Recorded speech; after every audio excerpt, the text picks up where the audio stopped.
How many dreams have died? Not because they weren't good enough, not because the people who dreamed them lacked talent, but because someone was waiting, waiting to be picked, waiting for approval, waiting for the green light that never came.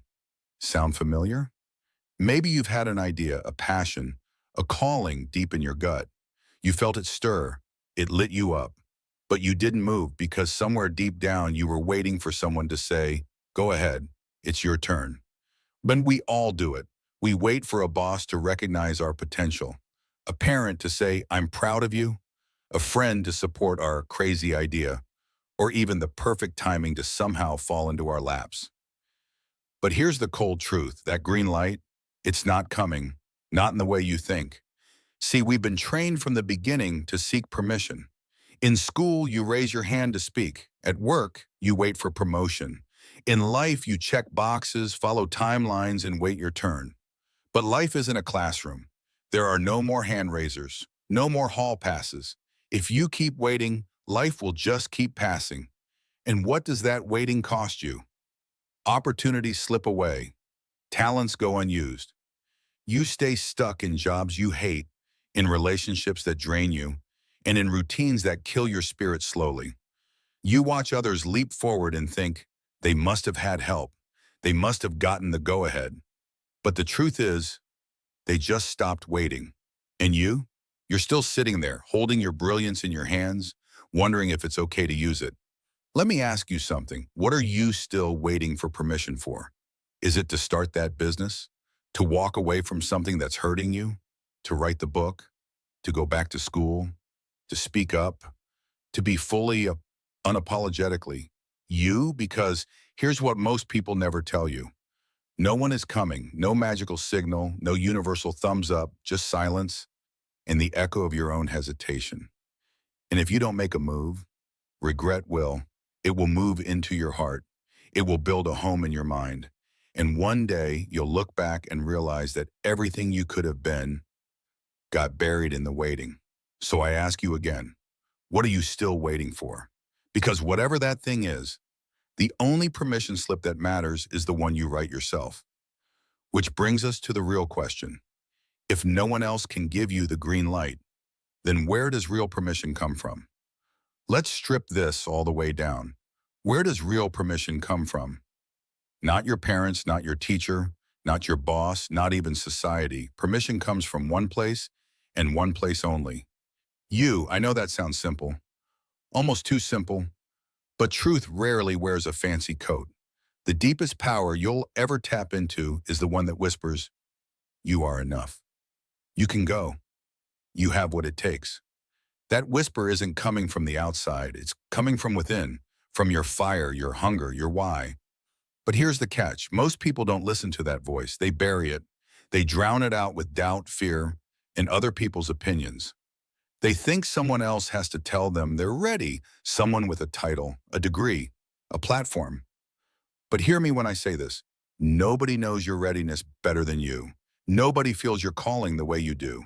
And if you're waiting for someone to hand you a gold-plated invitation to your own life, you'll miss it. Every great journey starts with one choice: to back yourself. Think of all the people you admire: entrepreneurs, artists, leaders, change makers. You know what they all have in common? They gave themselves permission to show up and to try, to fail and get back up, to speak their truth even when it shook their voice. They didn't wait to be crowned worthy. They chose it.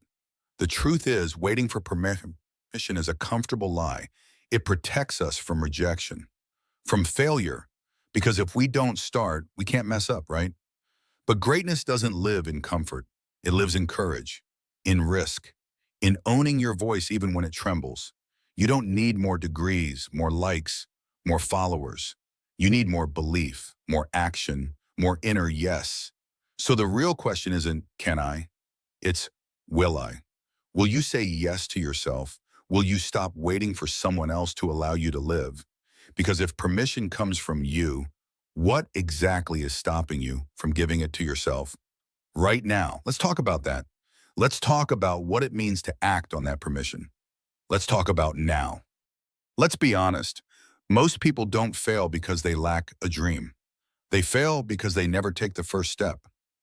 They think they need a perfect plan, perfect timing, perfect confidence. But let me break something to you. Perfection is just another name for fear. You don't need to be perfect, you just need to move. Because action is what changes things. Action is what shifts momentum. Action is what turns someday into today. You don't need to run a marathon tomorrow. You just need to lace up your shoes. You don't need to quit your job overnight. You just need to send that one email, make that one call, take that one class. Momentum doesn't come from thinking. It comes from doing. And yes, you will be scared. Yes, you'll doubt. Yes, your hands might shake. But shake and do it anyway. The first step doesn't have to be big. It just has to be real. You have to show yourself that you can act on your own behalf. You have to prove to yourself that your voice matters. Because every time you act, you build belief. Every time you move, you build muscle. Confidence is not the cause of action. It's the result. So take the leap, write the page, record the video, book the appointment, open the door. Not tomorrow, not next year, now. Because the table of greatness, it's already set. The only question is, will you pull up your chair? Because no one is going to tap you on the shoulder. No one is going to say, hey, we've been waiting for you, come join us. You have to do that. You have to walk in, speak up, stand tall, not when you feel ready, but when you realize you already are. Your greatness doesn't begin when the world claps. It begins the moment you stop waiting. So let me say this loud and clear. Your seat at the table of greatness isn't reserved for later. Pull up a chair and claim it today. And once you do, let's talk about what life looks like when you finally start living it on your terms. Imagine waking up with no hesitation, no more second guessing your every move, no more asking, is this okay? Am I allowed? Because you already know. You're no longer living by permission. You're living by conviction.